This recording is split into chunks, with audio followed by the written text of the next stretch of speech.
Energy can not be destroyed, ये भी तुमको पता है। लेकिन जब मैं वर्क करता हूँ तो मेरी एनर्जी गेन होती है कि एनर्जी लूज होती है? तो अगर पॉजिटिव वर्क है, एकदम एकदम स्टार्टिंग से बता रहा हूँ मैं, एकदम अगर पॉजिटिव वर्क है तो मेरी एनर्जी कम होगी कि एनर्जी बढ़ेगी? अगर पॉजिटिव वर्क डन मैंने किया तो मेरी एनर्जी कम होगी कि बढ़ेगी? कम होगी। और अगर मैंने बराबर सुना, और अगर मैंने निगेटिव वर्क डन किया तो एनर्जी बढ़ेगी मेरी कि कम होगी? बढ़ेगी। ठीक है, एनर्जी क्या होगी? बढ़ेगी। ये समझा कि एकदम बेसिक कंसेप्ट अभी जो मैंने बोला कि अगर पॉजिटिव वर्क डन किया तो ओवरऑल सिस्टम की एनर्जी क्या होगी? कम। और अगर निगेटिव वर्क डन किया तो ओवरऑल सिस्टम की एनर्जी क्या होगी? क्या होगी? बढ़ेगी। बढ़ेगी नहीं बढ़ेगी? अब इन जनरल वर्क डन, जिसको मैं W बोलूंगा, ये कौन सी क्वांटिटी है? स्केलर है कि वेक्टर है?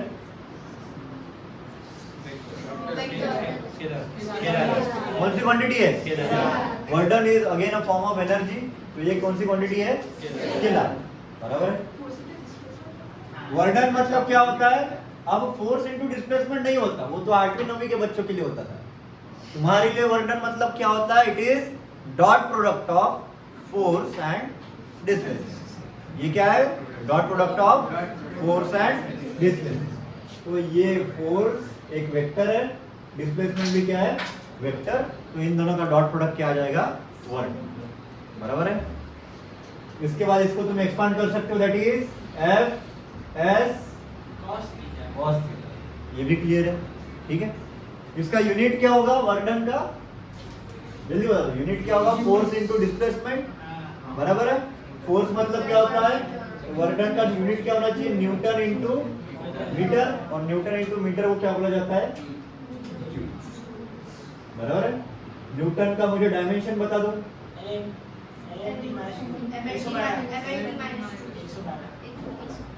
MLT 112। बराबर है। और ये मीटर का कितना होगा? L टू द पावर कितना? 1। तो ये कितना हो जाएगा?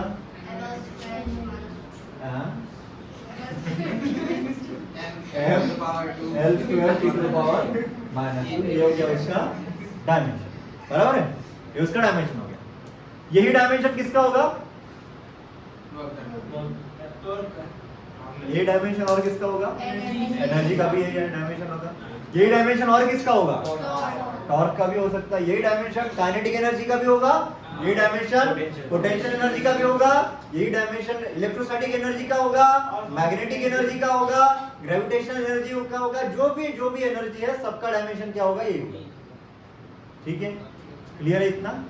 अब वर्क डन मतलब क्या होता है इन जनरल देखो। अगर मैं एक ऐसे मास ले लूं, बराबर है, इसको इस डायरेक्शन में फोर्स दे दूं, और इस फोर्स की वजह से वो इस डायरेक्शन में डिस्प्लेस हो रहा है। इन दोनों के बीच में एंगल क्या है? थीटा। तो हॉरिजॉन्टल डायरेक्शन में वो मूव हो रहा है। बराबर है। कहां पे मूव हो रहा है वो? ऐसे समझो इस फोर्स की वजह से ये बॉडी इधर मूव हो रही है। बराबर है। कौन सी डायरेक्शन में? इस डायरेक्शन में। तो डिस्प्लेसमेंट का डायरेक्शन किधर है? अरे किधर है? इधर। तो मैं फोर्स को रिजॉल्व कर सकता हूँ। ये तुम्हारा फोर्स दिख रहा है, इसको मैं रिजॉल्व करूंगा दो कंपोनेंट में। ये एंगल थीटा है। हाँ, कौन से होंगे? एक होगा F cos थीटा और दूसरा होगा F sin थीटा। अब मुझे बताओ वर्क डन कौन से कंपोनेंट की वजह से होगा? इसकी वजह से कि इसकी वजह से? F cos theta. तो इसीलिए वर्क डन मतलब क्या हो जाएगा?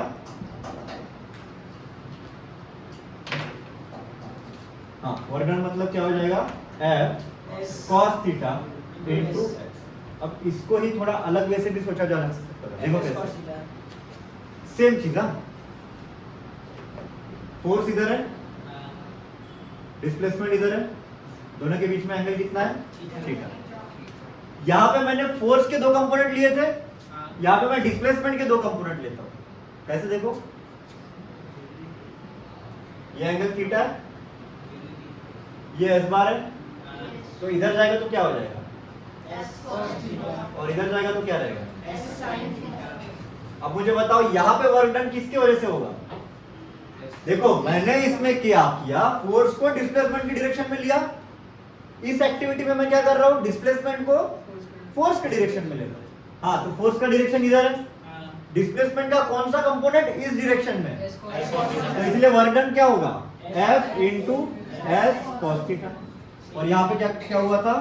F cos theta into S. क्या ये और ये दोनों चीज एक ही है? हाँ, तो इसीलिए मैं इन जनरल बोल सकता हूँ work done is equal to F S cos theta. बात समझ में आई क्या? अरे बात समझ में आई क्या? ठीक है, तो अगर फोर्स को तुम किसके डायरेक्शन में लेके जाओ? डिस्प्लेसमेंट के, या फिर डिस्प्लेसमेंट को फोर्स के, तो तुमको वर्क डन मिल जाएगा। इसमें सवाल नंबर 2, अगर F cos थीटा से वर्क डन मिल रहा है, F sin थीटा से क्यों नहीं मिल रहा है?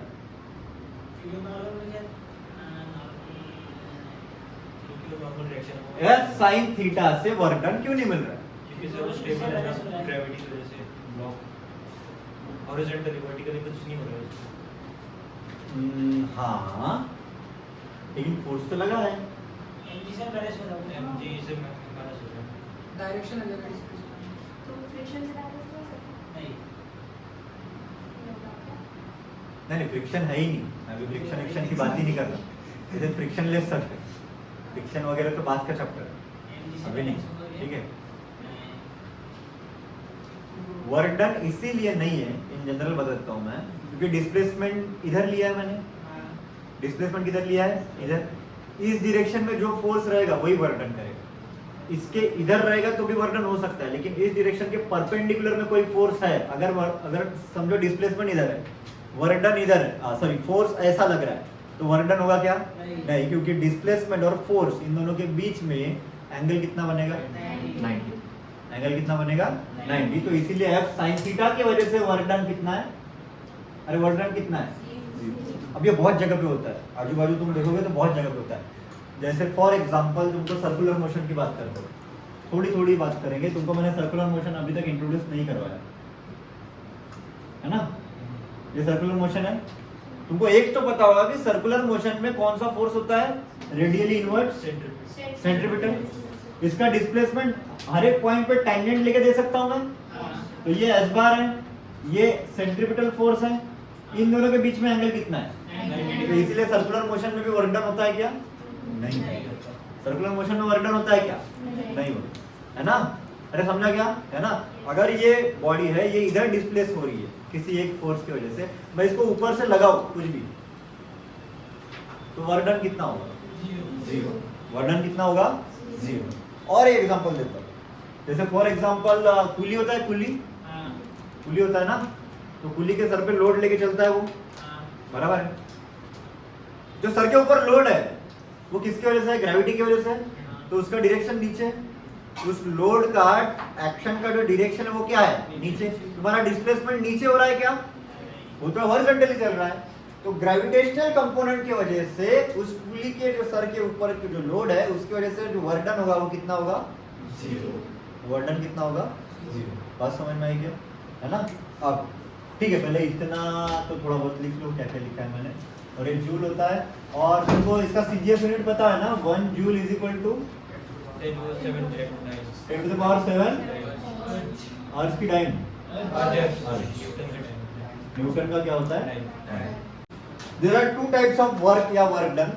एक होता है पॉजिटिव वर्क, दूसरा होता है negative. No, what is positive और व्हाट इज नेगेटिव, ये प्योरली डिपेंड करता है थीटा पे। किसके ऊपर? थीटा। बराबर। देखो मैं कैसे सोच रहा हूँ, कैसे तुमको बता रहा हूँ। अगर थीटा इज एक्यूट एंगल, क्या बोला मैंने? फोर्स और डिस्प्लेसमेंट के बीच में जो एंगल है दैट इज एक्यूट एंगल, तो तुम्हारा वर्क डन हमेशा पॉजिटिव। ठीक है, एक्यूट होना चाहिए, या फिर इन जनरल फोर्स और डिस्प्लेसमेंट की डायरेक्शन सेम है। क्या बोला? फोर्स और डायरेक्शन की डिस्प्लेसमेंट क्या है रे? सेम है। अगर फोर्स और डायरेक्शन डिस्प्लेसमेंट की डायरेक्शन क्या है? सेम, तो तुम्हारा वर्क डन क्या होगा? पॉजिटिव। अगर फोर्स और डिस्प्लेसमेंट की डायरेक्शन अपोजिट है, फोर्स और डिस्प्लेसमेंट की डायरेक्शन क्या है?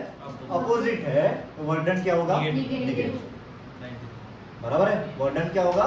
नेगेटिव। ये एकदम जनरल साइकोलॉजी है। अगर एक्यूट एंगल है तो work done positive positive, F S cos theta लोगे तो उसका आंसर कितना आएगा पॉजिटिव। अगर ऑब्ट्यूज एंगल है तो नेगेटिव। तो सबसे पहले थीटा से अपन डिफाइन कर सकते हैं, थीटा अगर एक्यूट होगा तो भी वर्क डन क्या होगा पॉजिटिव, अगर थीटा क्या होगा ऑब्ट्यूज होगा तो वर्क डन क्या होगा नेगेटिव। ये हो गया पहला पॉइंट ऑफ डिफरेंशिएशन।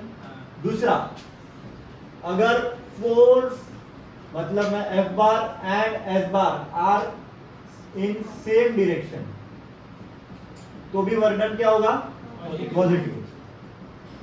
हाँ, अगर F bar and S bar are in opposite direction तो वर्क डन क्या होगा नेगेटिव। बराबर है। अब एक एग्जांपल से समझाता हूँ, ध्यान देना अच्छे से, ठीक है। कुछ है क्या? बॉटल बॉटल दे, बॉटल बॉटल है भरी हुई है, लगना चाहिए कुछ वर्क डन करना, ठीक है। ये बॉटल है, बराबर है। पानी गिर रहा है क्या? नहीं नहीं नहीं। दूसरी ये स्टील वाली दे, स्टील अरे यार, हाँ ये ठीक है सर, बैठ रहे हैं। ठीक है। इतना पानी कौन पीता है? ठीक है, देखो चलो पानी पीना चाहिए, कोई अच्छी बात है। हाँ देखो, अगर मैं देखो सबसे पहली चीज इस पे क्या एक्ट कर रहा है तुमने ये बताना चाहिए, क्या एक्ट कर रहा है इस पे? एमजी नीचे एक्ट कर रहा है। अगर मैं इसको डिस्प्लेसमेंट ऊपर दे रहा हूँ तो मैं खुद फोर्स लगा रहा हूँ, तो मैं जो फोर्स लगा रहा हूँ उसकी वजह से डिस्प्लेस हो रहा है, बराबर है। तो ये वर्क डन जो मैं कर रहा हूँ ये पॉजिटिव है कि निगेटिव? डिस्प्लेसमेंट ऊपर और मैं भी फोर्स कहाँ लगा रहा हूँ ऊपर, तो ये वर्क डन क्या है? इज डन बाय मी। अब थोड़ा उल्टा सोचो, जब मैं इसको ऊपर लेके जा रहा हूँ this is work done by me, तो ग्रेविटेशनल फोर्स तो नीचे था, वर्क इसका डिस्प्लेसमेंट कहाँ हो रहा है ऊपर, तो work done by gravitational force क्या होगा समझे क्या?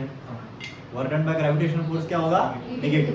तो work done by gravitational force on this object is negative, work done by me is positive. Case एक ही है, मैं क्या कर रहा हूँ ऊपर, नीचे से क्या ले रहा हूँ ऊपर, बराबर है। समझा गया इतना? तो work done by me is positive, work done by gravity is negative. ये बात समझ में आया? ठीक है। तीसरा, इससे भी तुमको डिफरेंशिएट हो जाएगा। इन दोनों में ये थीटा क्या है, तो ये वर्क डन क्या हो जाएगा पॉजिटिव। हाँ, फोर्स इधर जा रहा था, डिस्प्लेसमेंट इधर था, ये थीटा था। हाँ, अब ये वर्क डन क्या होगा? समझ में आया? ये वर्क डन क्या होगा नेगेटिव।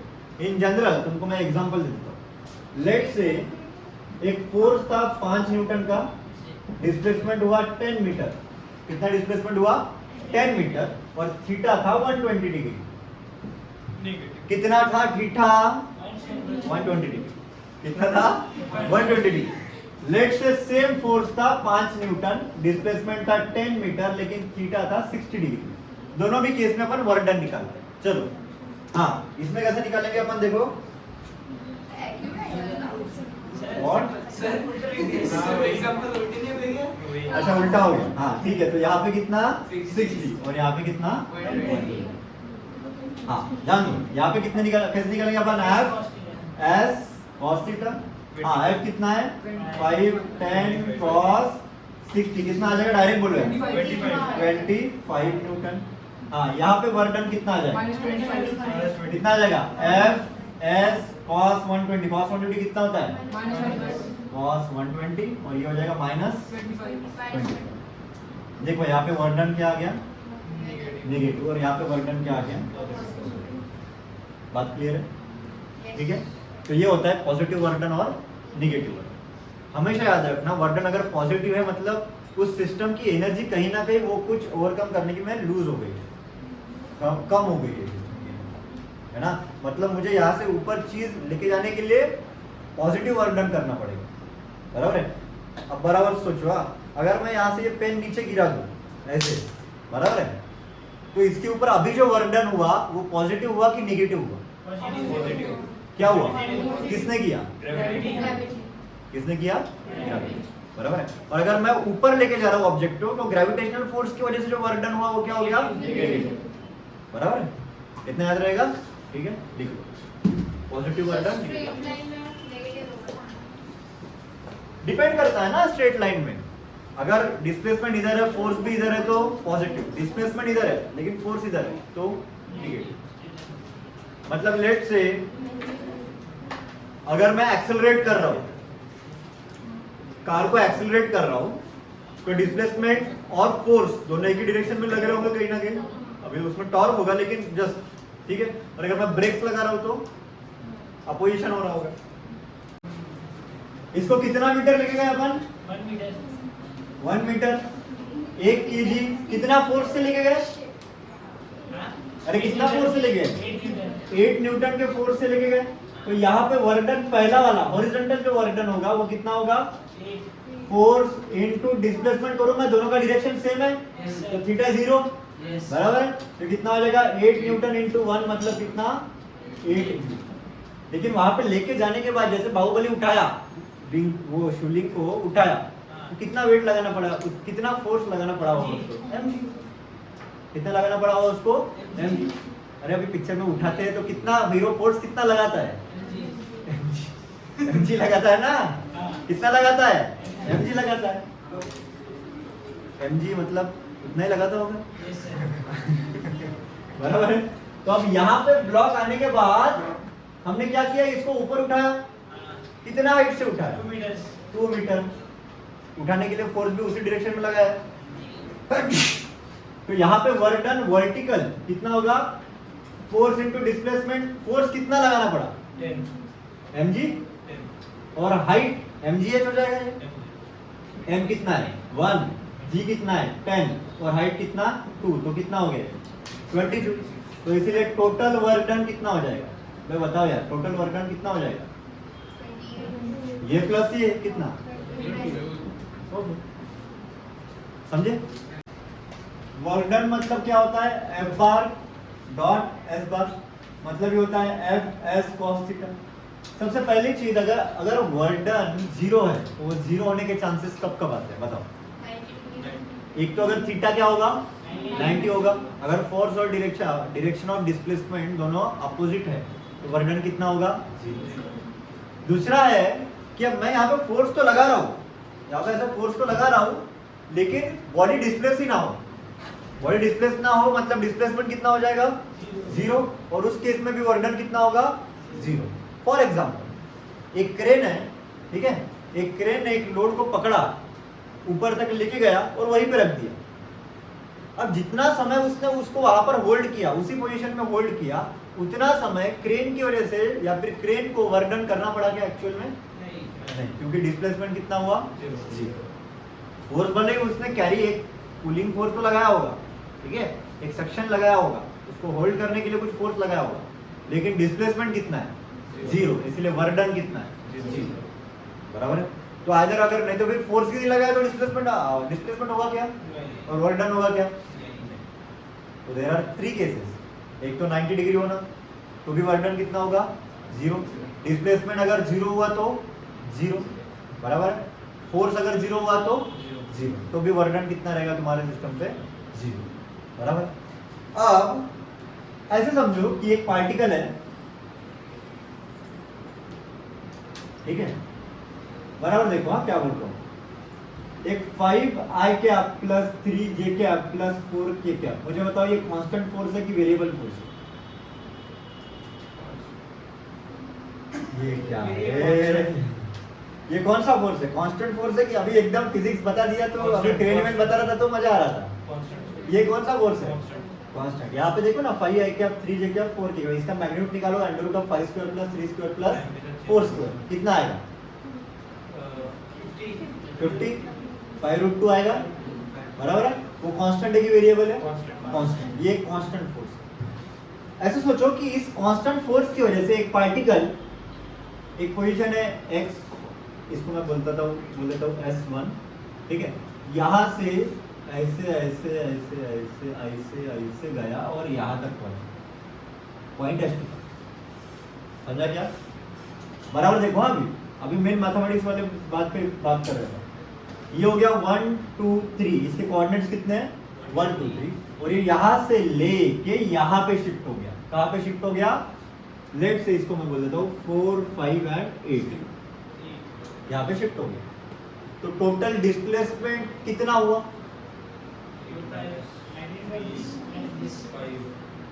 यहां से लेके यहां तक डिस्प्लेसमेंट हुआ है। वेक्टर्स पता है तुमको? यहां से लेके यहां तक जो जाएगा वो इसका पोजीशन वेक्टर जाएगा, यहां से लेके यहां तक जो जाएगा वो इसका पोजीशन वेक्टर जाएगा। इसको मैं बोल देता हूं डिस्प्लेसमेंट ए बी। बराबर है? अरे बराबर है कि नहीं? तो work done is equal to कितना होगा? Force dot displacement. कितना हुआ डिस्प्लेसमेंट? S2 minus S1। इसको मैं बोलूंगा ए बी बार। समझे क्या? इतना ही हुआ ना डिस्प्लेसमेंट। अरे डिस्प्लेसमेंट स्केलर है कि वेक्टर है? क्या है? डिस्प्लेसमेंट कौन सा क्वांटिटी है? वेक्टर है, मतलब फाइनल माइनस इनिशियल। तो इसीलिए एफ बार कितना है? देखो एफ बार कितना है?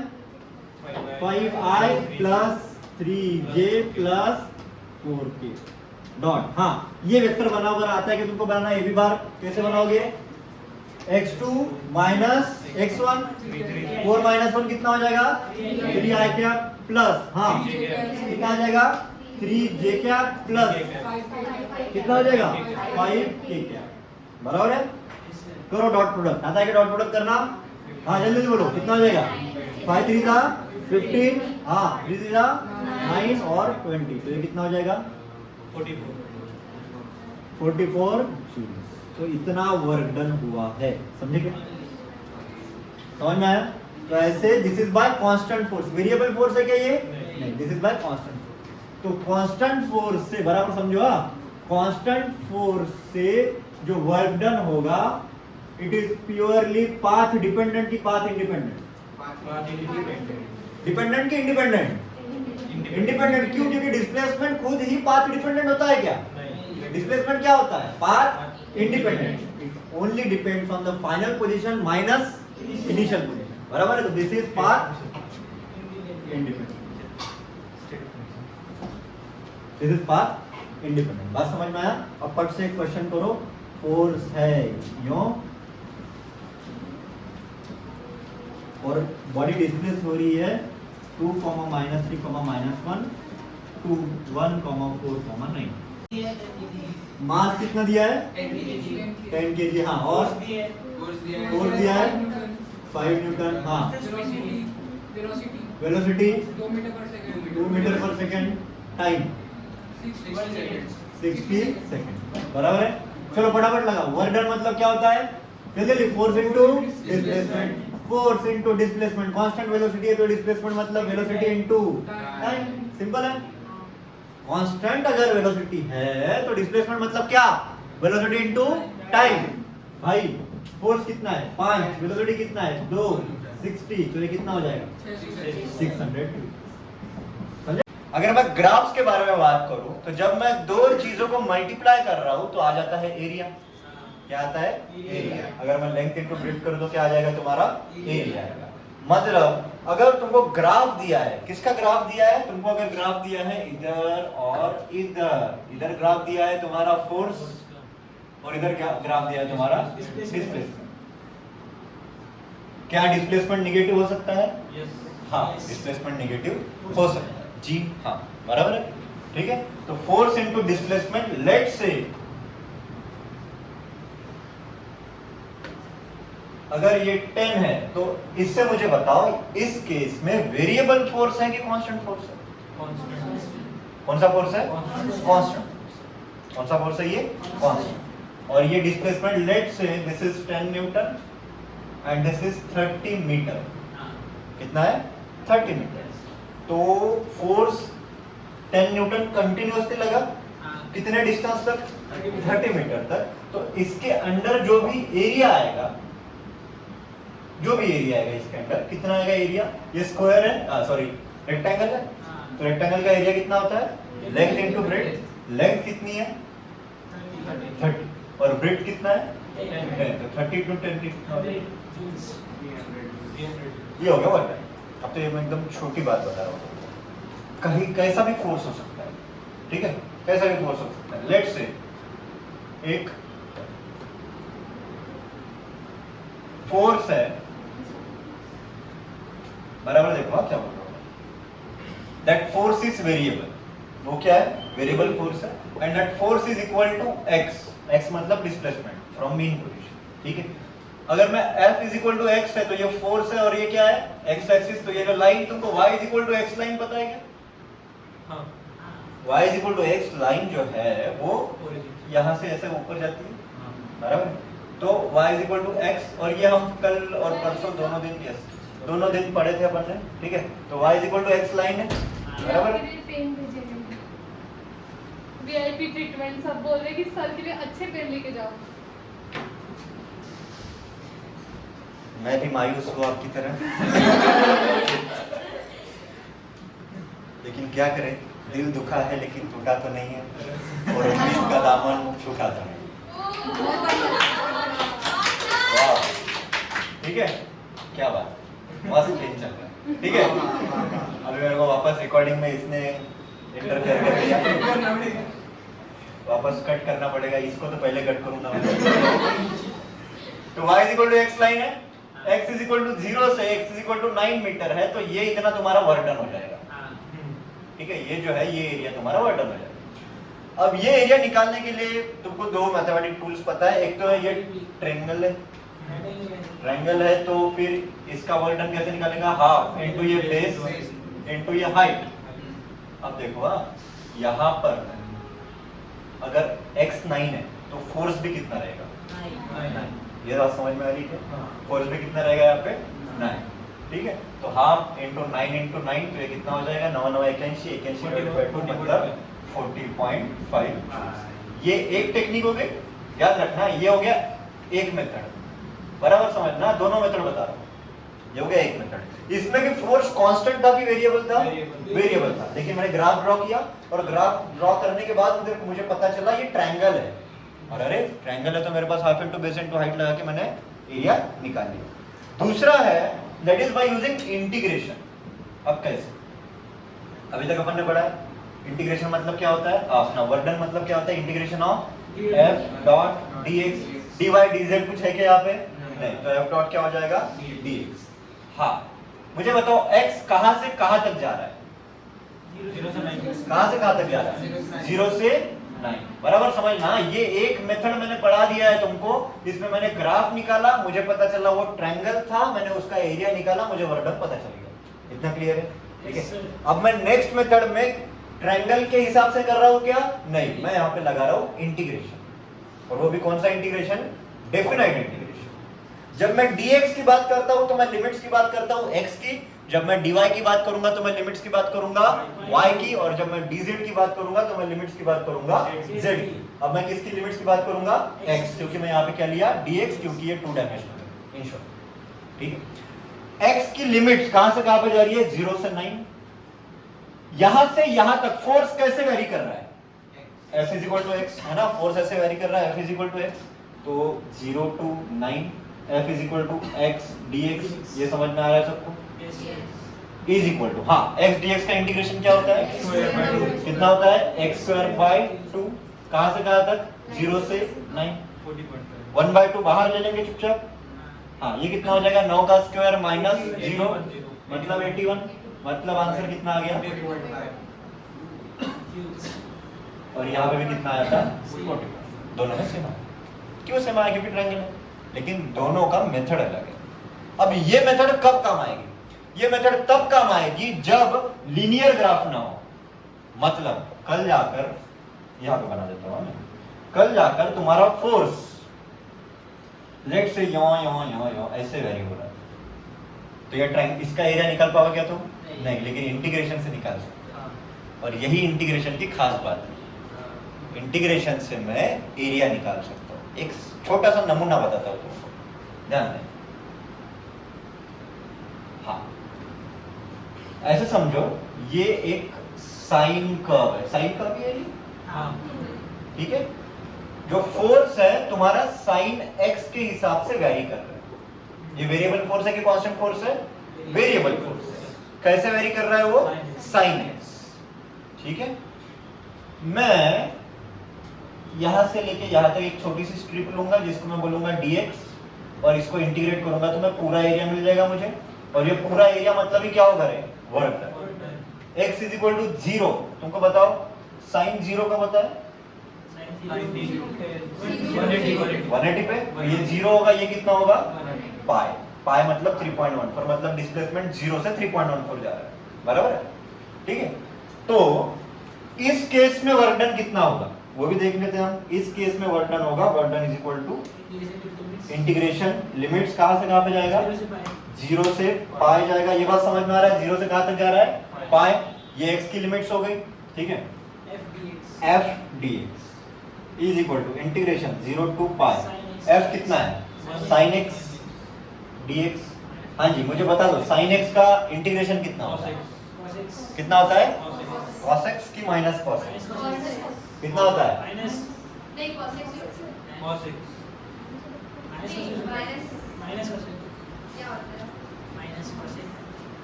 साइन, ऐसा समझ लो साइन एक ऑड है। क्या है? साइन एक ऑड नंबर है। क्या है? Odd number.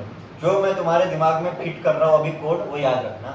साइन एक गंदा आदमी, ऑड है। क्या है वो? अरे जल्दी बोलो, क्या है? ऑड। ऑड चीज है। साइन क्या है?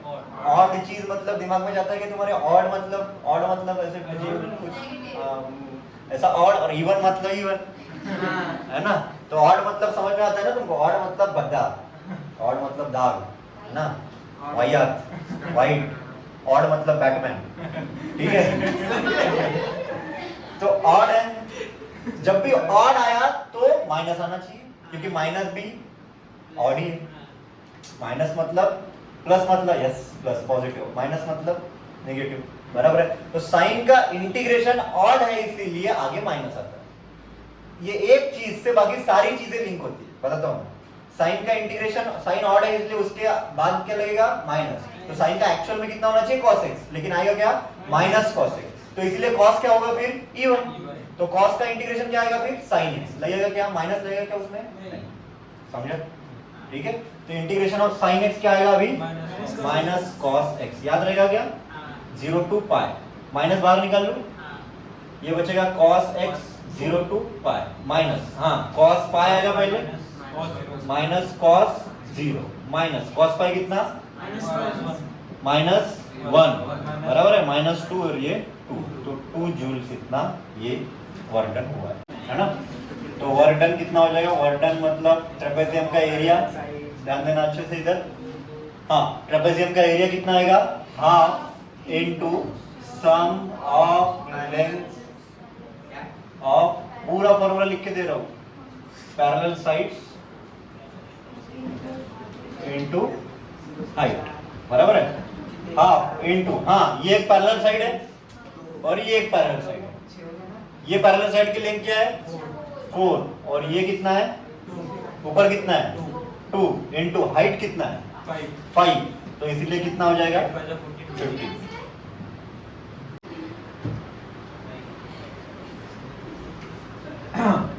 ये स्प्रिंग है, ये है इसकी नेचुरल लेंथ, ठीक है? ये क्या है उसका? Natural length. जब नेचुरल लेंथ होता है तो तुमको एक बात समझ में आना चाहिए कि नेचुरल लेंथ में कंप्रेशन भी नहीं हुआ है और एक्सटेंशन भी नहीं हुआ है, दोनों भी नहीं हुए। और इसका मतलब ये है कि ये इसकी मीन पोजीशन है। ये क्या है उसका? Mean position. ध्यान दो इधर अच्छे से, क्योंकि ये फंडा तुमको एसएचएम में बहुत काम आएगा, ठीक है? This is mean position. Let's say ये इतना लेंथ 5 मीटर पे है, तो तुम बोलोगे कि 5 मीटर पे तुम्हारा मीन पोजीशन है। क्या बोलोगे तुम? 5 मीटर पे क्या है?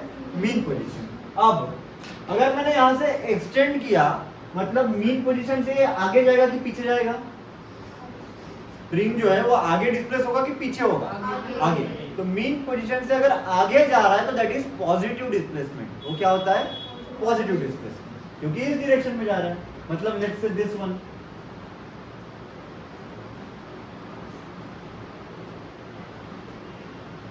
ये हो गया x, ठीक है? ये इतनी जो लेंथ थी इसको मैं x0 बोल दूं, तो x0 पे उसकी क्या है? मीन पोजीशन है।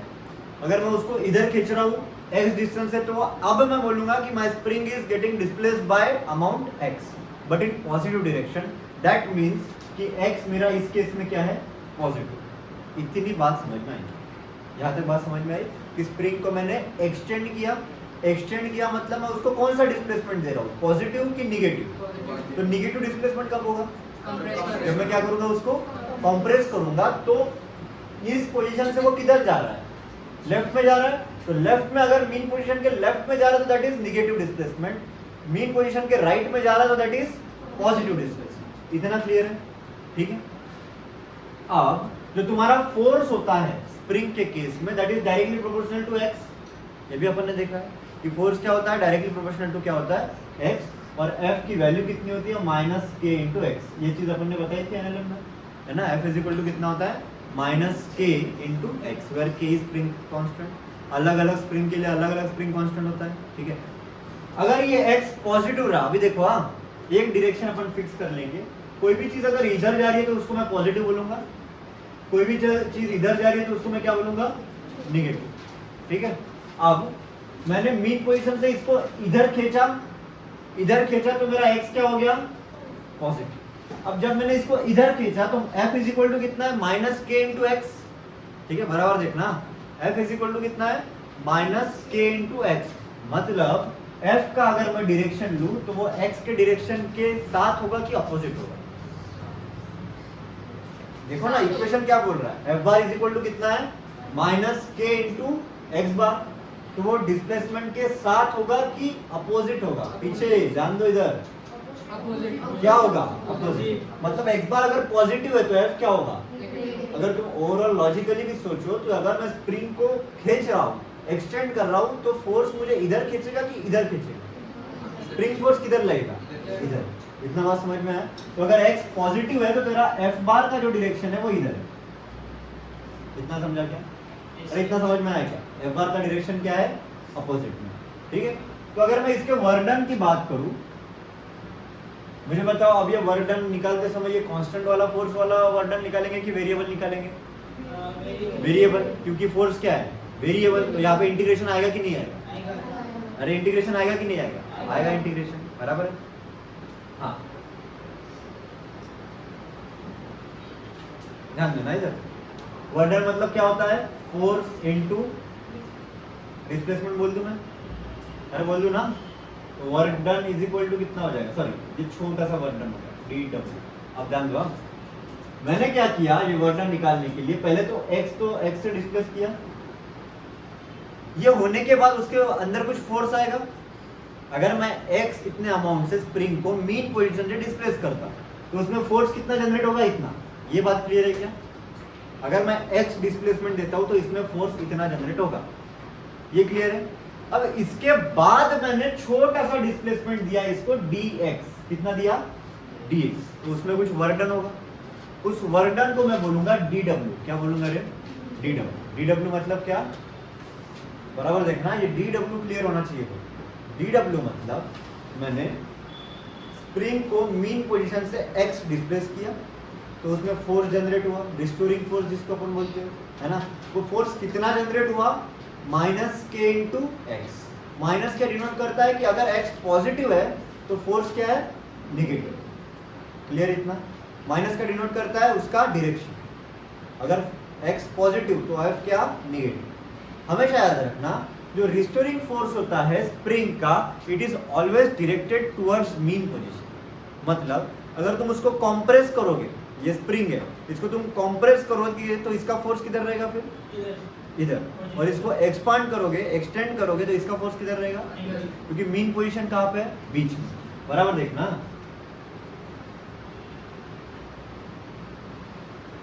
लेट्स से ये इसकी मीन पोजीशन, यहाँ पे मैंने स्प्रिंग लगाया। अगर मैंने इसको एक्सटेंड किया,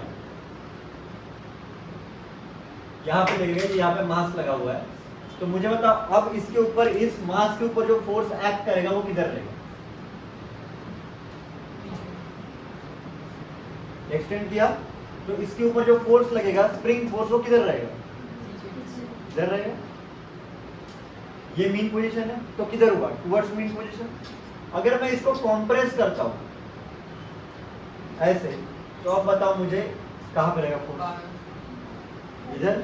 ये भी क्या है, टुवर्ड्स मीन पोजीशन। तो एक फंडा तो क्लियर हो गया अपना। क्या फंडा क्लियर हो गया कि स्प्रिंग फोर्स हमेशा कौन सी डायरेक्शन में रहता है, टुवर्ड्स मीन पोजीशन। वो हमेशा कहां पे रहेगा, टुवर्ड्स मीन पोजीशन में रहेगा। ये क्लियर हो गया, इधर गया तो इधर और पीछे आया तो आगे, लेकिन मीन पोजीशन की तरफ ही रहेगा। मीन पोजीशन मतलब कौन सी पोजीशन, जब तुम्हारे ओवरऑल स्प्रिंग सिस्टम पे एक्सटर्नल फोर्स कितना है? 0, नेचुरल लेंथ, ठीक है। हाँ, तो इतना फोर्स जनरेट हुआ, dw कितना हो जाएगा? माइनस के एक्स इंटू डी एक्स हो जाएगा। अरे हुआ कि नहीं? dw मतलब कितना? माइनस के एक्स इंटू डी एक्स। तो अगर मुझे वर्क डन निकालना है तो मैं क्या करूंगा? इंटीग्रेट करूंगा किसको? dw को, बराबर है, इज इक्वल टू, हाँ बताओ भाई क्या आएगा? माइनस के एक्स इंटू डी एक्स। के तो स्प्रिंग कांस्टेंट है, नाम में कांस्टेंट है, तो माइनस के बाहर आ जाएगा, आएगा कि नहीं? ये बचेगा इंटीग्रेशन एक्स डी एक्स। अरे बराबर है ना? So therefore work done is equal to कितना हो जाएगा? देखो, माइनस के एक्स स्क्वायर बाय 2।